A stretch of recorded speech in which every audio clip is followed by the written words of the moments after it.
एक श्राप के कारण कैसे मिला भगवान चंद्रमा को भगवान शिव के मस्तक पर स्थान। भगवान शिव ने क्यों किया था चंद्रमा को अपने शीश पर धारण। आइए जानते हैं इसके पीछे की रोचक कथा। भगवान शिव के रूप के वर्णन में चंद्रमा का जिक्र जरूर आता है। महादेव की किसी भी प्रतिमा या फोटो में यह देखा जाता है कि उनके शीश पर गंगा और मस्तक पर अर्ध चंद्रमा विराजमान है।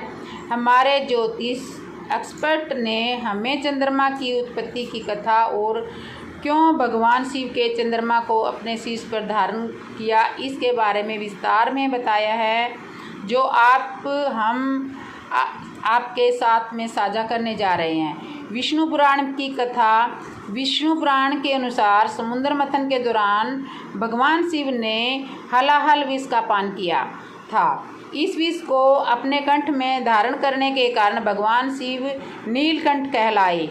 पुराण में लिखित कथा के मुताबिक विष पान के बाद महादेव का शरीर तपने लगा था और उनका मस्तिष्क जरूरत से ज़्यादा गर्म हो गया था। महादेव का ये दृश्य देख सभी देवी देवता घोर चिंता में रहने लगे। ऐसी परिस्थिति में जब चंद्रदेव ने महादेव से उन्हें धारण करने की विनती की। चंद्रमा को शीतलता प्रदान करने वाला माना जाता है। चंद्रमा की शीतलता से अग्नि का ताप भी ठंडा हो जाता है। इसी कारण चंद्रदेव और अन्य सभी ने भगवान शिव से चंद्र को अपने शीश पर स्थापित करने की प्रार्थना की। कहा जाता है कि सभी की प्रार्थना स्वीकार करते हुए महादेव ने तब अपने मस्तक पर अर्ध चंद्रमा को स्थान दिया था। लोक कथा। एक अन्य कथा के अनुसार ऐसा कहा जाता है कि चंद्रमा की 27 पत्नियां थीं, लेकिन उन सब में प्रिय एक ही पत्नी थी जिनका वर्णन यहाँ पे किया जा रहा है।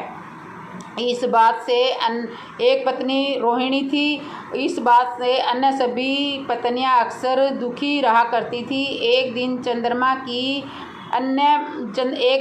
चंद्रमा की अन्य पत्नियां अपनी भावनाओं पर धैर्य न रख सकी तो उन्होंने अपने पिता दक्ष से इस विषय में बात कर अपनी पीड़ा बताई, जिसके बाद दक्ष प्रजापति ने चंद्रमा को श्राप दे दिया। श्राप के कारण चंद्रमा का सारा तेज क्षीण होता चला गया और चंद्रदेव को भयंकर रोगों ने घेर लिया। तब चंद्रदेव को देव ऋषि नारद ने भगवान शिव की पूजा का मार्ग सुझाया।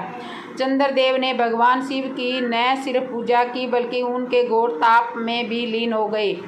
तब भगवान शिव ने प्रकट होकर चंद्रमा के श्राप को समाप्त कर दिया और चंद्रदेव की तपस्या के फलस्वरूप में उन्हें अपने मस्तक पर धारण कर लिया। तो वे थी चंद्रमा को भगवान शिव द्वारा अपने शीश पर धारण करने की कथा। जय श्री शंकर। दोस्तों, आपको ये कहानी कैसे लगी कमेंट में बताना और चैनल को सब्सक्राइब कर लेना।